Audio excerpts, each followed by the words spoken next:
Hello, it's Elon Musk, and I have calculated through a very complicated system of formulas and algorithms that I approve of this message. Elon Musk and Vivek Ramaswamy will be heading up the Department of Government Efficiency. Here are the first 10 government positions on the chopping block when Doge takes over. Assistant Secretary to the Deputy Supervisor of Office Supplies. Sorry, Steve. All the people running those NIH studies where they see what birds do on cocaine. These are definitely non-essential workers. Just gonna throw it out there. The TSA agents who scream at you to take your shoes off. Also the ones who scream at you to leave your shoes on. The invisible guy who always shook Joe Biden's hand after his speeches. He can retire now, proud of the service he has done for our country. The White House gardener. Give Barron a push mower, and he can finish the lawn in 3 strides. The entirety of FEMA. We don't need FEMA to help us in case of an emergency because we're all stocked up on My Patriot Supply, emergency food supplies. Get yours today. All female employees, except the hot ones. They're hot, dude. Department for the Creation of Super Viruses in Wuhan, China. That's a good call, Elon. Rhode Island. The whole thing is just it's a huge waste. You ever been there? I mean, geez. Head of the Department of Government Efficiency. Oh, no. Sorry, Elon and Vivek. Now, from Times Square, it's that Kevin Show. Somewhere in the bowels of the city that never sleeps, Kevin McCullough, radio host with Salem Media, is a man also not sleeping. Syndicated radio talk show host Kevin McCullough. And that guy would like a word with you. Many of you know him as Vostradamus. Of course that Kevin show is going to be great. The only thing that could be greater, of course, would be that Donald show. We don't have that, so we have that Kevin show. Featuring the music of Dick Tunney and the Dream in Color Orchestra.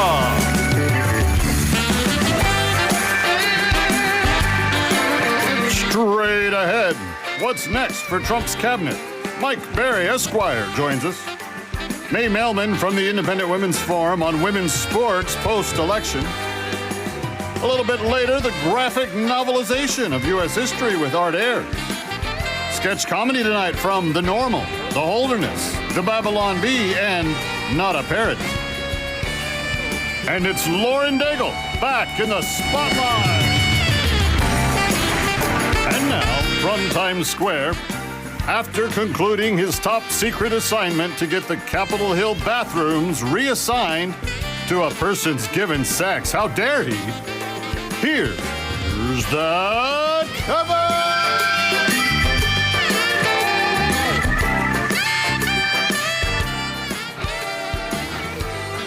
That is some tasty stuff. Not going to tell you what it is. If I were to tell you what it is, then it would blow the whole surprise, and I don't want to blow the surprise. Welcome to the weekend. Kevin McCullough, glad to have you here. I know what Dave said there about my top secret assignment to Washington. It was not Washington, first of all.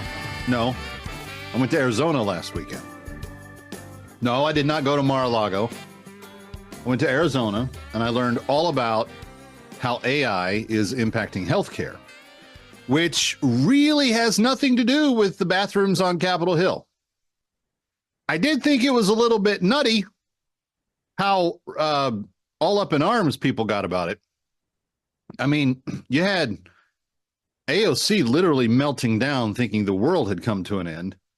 And I just don't understand why. But take a look at this report from NBC. Sarah McBride made history in November, becoming the first openly trans woman to win a seat in Congress.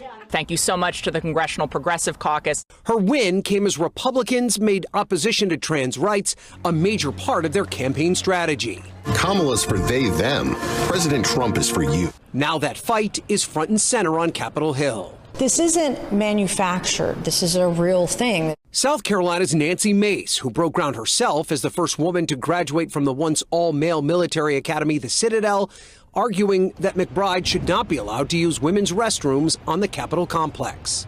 Congressman-elect McBride already has a private restroom in their own office. There are unisex facilities throughout the Capitol. It led to House Speaker Mike Johnson issuing a new policy that says restrooms, changing rooms, and locker rooms are, quote, reserved for individuals of that biological sex. A man is a man and a woman is a woman.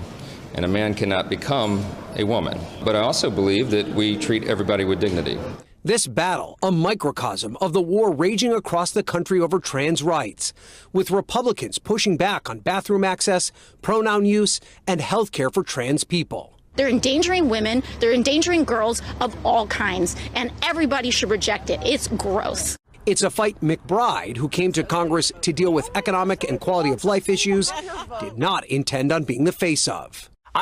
There is no reason for Alexandria Ocasio-Cortez to be as angry as she is. And what is so gross about keeping boys out of the girls' bathrooms? She said it in that clip. I've seen clips all over the Instagram and the TikTok over the week with her going, "Oh, it's so gross. It's so gross. It's gross that you would insist that the boys stay out of the girls' bathroom. It's gross." She also says it's endangering women and girls everywhere. How are we endangering them by taking the people who have the male members out of their bathroom?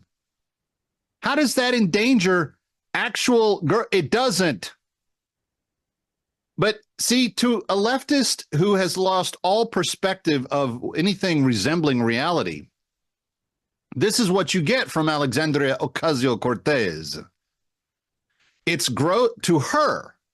To AOC, it's gross to not let a man be in the women's bathroom. That's gross.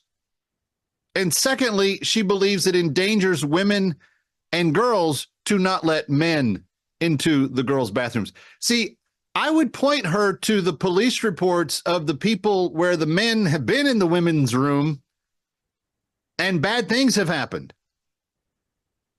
And I don't think that there's anything normal about saying to the universe, we're going to let you just go to wherever you want to go. I think what normal is that if you have a biological anatomy that conforms to this shape, you go into this bathroom. And if you have one that conforms to this shape, you go in that bathroom. And that's it. This whole gender identity, what I want to be in my brain because someone told me or brainwashed me or encouraged me to explore or experiment, is not the same moral equivalency of what God gave you at birth. Now, whatever you want to do as a grown-up in your own private space, in your own places, in a bathroom that is a single person user, which everyone has now. I just flew through back and forth from New York to Phoenix last week. Every terminal has men's, women's, and the single stall use, the one shot off. And there's never a line for it because everybody goes in. Most everybody goes into the sex bathroom that they naturally identify with. Most people just do that.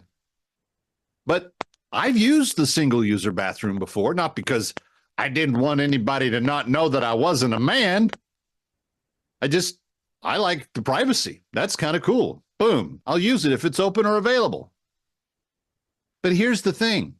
This congressional representative from Delaware that is, doesn't want anybody to make a big deal about the fact that he's a trans woman, except that that's all that he's made a big deal of since the election. You didn't know the name of this congressional representative, except that it was attached to this issue. So the fact that, number one, common sense can just prevail. If you have a male member, go to where the people who have male members go. And if you don't, go to the place where people who don't have the male members go. Easy peasy. Glad to help. And if you need to just have that complete privacy, use the single stall. That'll take care of it. And they're everywhere. Most restaurants, department stores, airports, hotels, they've all got them. Real quickly, I want to remind you, this is the last week to sign up for your chance to win the Sugarfina Advent Calendar holiday gift. Go to sugarfinaholiday.com, sugarfinaholiday.com, because when you do, you will have a chance to win either the 50th anniversary Hello Kitty Advent Calendar or just the plain old regular yummy Advent Calendar that Sugarfina has been making for years. But you want to go and you want to sign up for it. Just sugarfinaholiday.com. Sign up for the drawing. And when you go, I've talked them into putting a 20% coupon on anything you may want to buy. Like, so if you're still doing some holiday shopping for some people, and I'm telling you, I kind of like the the bourbon gummies myself. You didn't know they made them, did you? Go check it out. Kevin McCullough, we've got a big show for you. We got Mike Berry here tonight. May Mailman is going to be here tonight. Art Ayers on the graphic novelization of our nation's history. We've got sketch comedy. We've got Lauren Daigle. Come on. How big a show is this? You don't want to miss it. Straight ahead, That Kevin Show continues momentarily.